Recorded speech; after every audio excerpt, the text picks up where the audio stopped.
फूट ठेवलं तर बाकीच्या फणाचं अंतर सुद्धा आपल्याला 1.5 फूट ठेवायचं आहे. तर याच्यामध्ये वरंबे तयार होतात, पेरणी आणि खत ॲट अ टाइम टाकता येतं. या बीबीएफ प्लॅन्टरमध्ये आपल्याला आंतरमशागतीचे फन पण दिलेलं असतात, त्याच्यामध्ये आपलं आंतरमशागत पण करता येतात. 4ही कामं ॲट अ टाइम या पद्धतीमध्ये आपल्याला करता येतात. नेक्स्ट, तर हा जो बीबीएफ पद्धत आहे हा कमी पावसावर आधारित जर एल निनो फॅक्टर जो होणार आहे आपल्यामध्ये, तर त्या पद्धतीमध्ये आपण जर बेड पाडले, जर पावसाचा खंड पडला तर साधारणपणे जे पावसाचं पाणी या सरीमध्ये मुरल्यामुळे 7 ते 8 दिवस जरी ड्राय स्पेल पडला तर हे पीक तग धरून राहतं. आणि जर कॉमन जे आपण पेरणी करतो त्याच्यामुळे पीक तग धरून राहत नाही, लगेच सुकून जातं.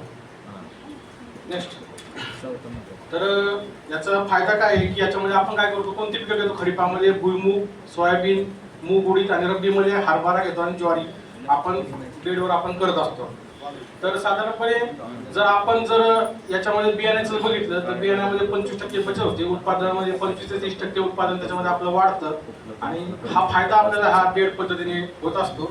साधारणपणे बीपीएफचं प्लॅन्टर आहे 4 ते 5 हेक्टर क्षेत्र एका दिवसामध्ये कव्हर करतात.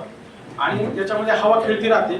आणि जी मध्ये सरी काढली असते, सरीमध्ये आपल्याला जर सोयाबीन 1.5-2 महिन्यात झालं तर आपल्याला पारंपरिक मध्ये चालण्याची भीती वाटते, कारण की त्याच्यामध्ये साप वगैरे असण्याची शक्यता असते. याच्यामध्ये सरी असल्यामुळे शेतकऱ्यांना फवारणी करणं सोपं जातं, आंतरमशागती कामं करणं सुद्धा सोपं जातं.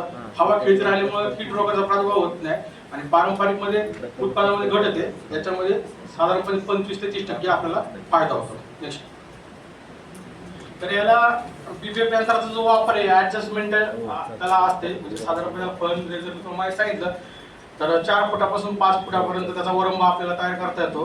सरी सुद्धा आपल्याला 1 फुटाची 1.5 फुटाची आपल्याला याच्यामध्ये तयार करता येतो. नेक्स्ट,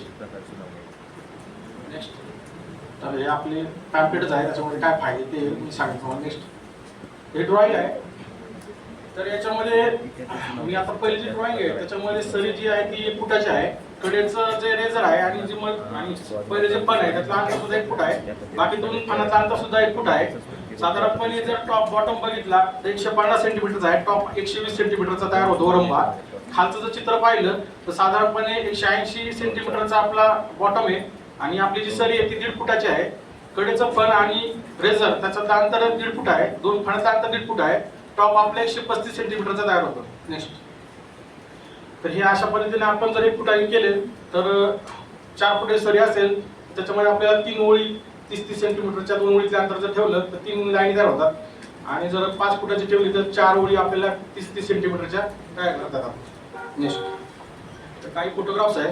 हे बीबीएफ प्लॅन्टरने केलेला बेड आहे. नेक्स्ट, हा आता डिबलरची सिस्टीम आणली आहे की आपण रेझरच्या सिस्टीम रेझर ट्रॅक्टरचा जो रेझर आहे त्याच्याने आपण बेड पाडतो, 2 फुटाचा वरंबा तयार करतो आणि डिबलरच्या साहाय्याने आपण ती पुढे जे ट्रॅक्टर आहे तो रेझरच्या साहाय्याने बेड पाडतोय आणि पुढे माणूस येतो डिबलरच्या साहाय्याने टोकन करतोय. नेक्स्ट, या अशापणे काही फोटोग्राफ्स आहे. नेक्स्ट, बीपीएफनी सोयींग केलेलं उगून आलेलं सोयाबीन आहे. नेक्स्ट, हे जे आहे पारंपरिक पद्धतीने जर शेतकऱ्याने उतरला आडवी पेरणी केली, ज्या शेतकऱ्याकडे बैल आहे त्यांच्याकडे रेझर आहे तो 5 ते 10 फुटावर आडव्या तासा टाकू शकतो बैलाच्या साहाय्याने. आणि त्याच्या पद्धतीने सुद्धा मुळी संजल आपण करू शकतो. नेक्स्ट, हे बेड आहे टोकन पद्धतीचा डिबलर.